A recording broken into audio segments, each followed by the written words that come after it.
बुढ़वा मंगल के पीछे वैसे तो कई मान्यताएं हो सकती हैं, लेकिन दोस्तों आज हम आपको द्वापर युग के उस कालखंड में ले चलते हैं जहां महाभारत काव्य में इस घटना की सटीक जानकारी मिलती है। तो आइए चलते हैं।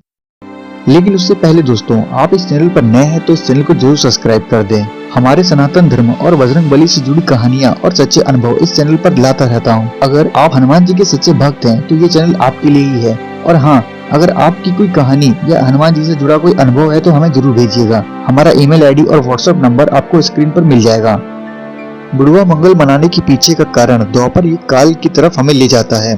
ये बात उस समय की है जब पांडवों को वनवास मिला था। पांडवों में शारीरिक रूप से सबसे बलवान भीम थे। पुराणिक कथा के अनुसार कहा जाता है कि भीम के अंदर 100 हाथियों जितना बल था, अर्थात अगर 100 हाथी भी आ जाएं तो भीम का मुकाबला नहीं कर सकते थे।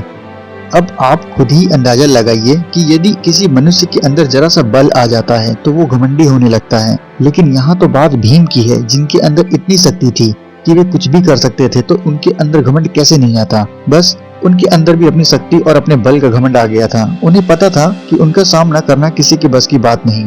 एक दिन सुबह भीम एक वन की तरफ जा रहे थे। उस रास्ते में एक बूढ़ा बंदर दिखा जो अपनी पूंछ से भीम का पूरा रास्ता घेरे हुए लेटा था। भीम चाहते तो बानर की पूंछ को लांग कर आगे बढ़ सकते थे, लेकिन भीम ने ऐसा इसलिए नहीं किया क्योंकि बानर की पूंछ लांघना उचित नहीं था और किसी वृद्ध बानर के साथ ऐसा करना उनको शोभा भी नहीं देता। इसलिए उन्होंने बहुत विनम्रता पूर्वक बानर से कहा, हे बानर, कृपा कर अपनी पूंछ मेरे मार्ग से हटा लें ताकि मैं रास्ता पार कर सकूं।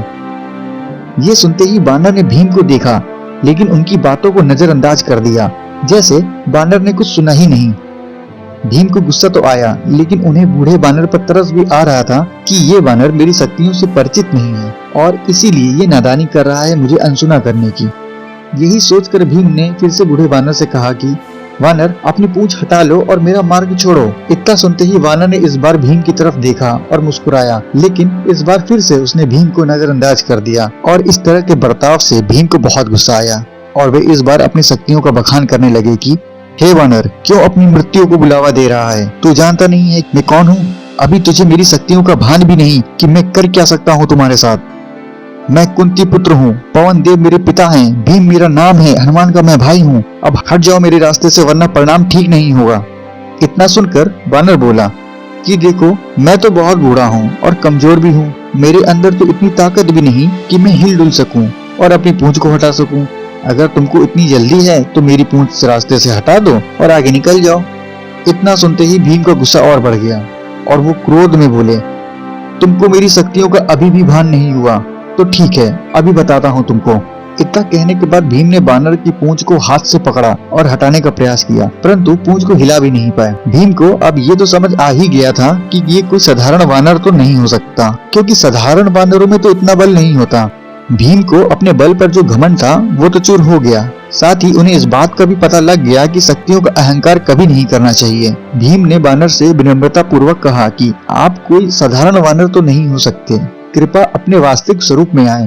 तब हनुमान जी अपने वास्तविक स्वरूप में आके भीम को दर्शन देते हैं। हनुमान जी की इस लीला और इसी रूप के लिए बुढ़वा मंगल मनाया जाता है।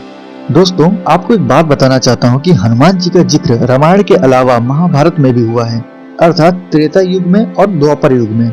इसलिए कहा जाता है कि श्री बजरंगबली हनुमान जी चिरंजीवी हैं, यानी एकमात्र देवता हैं जो इस कलयुग में भी सात शरीर पृथ्वी पर विचरण कर रहे हैं और इसीलिए उन्हें कलयुग के देवता कहा जाता है।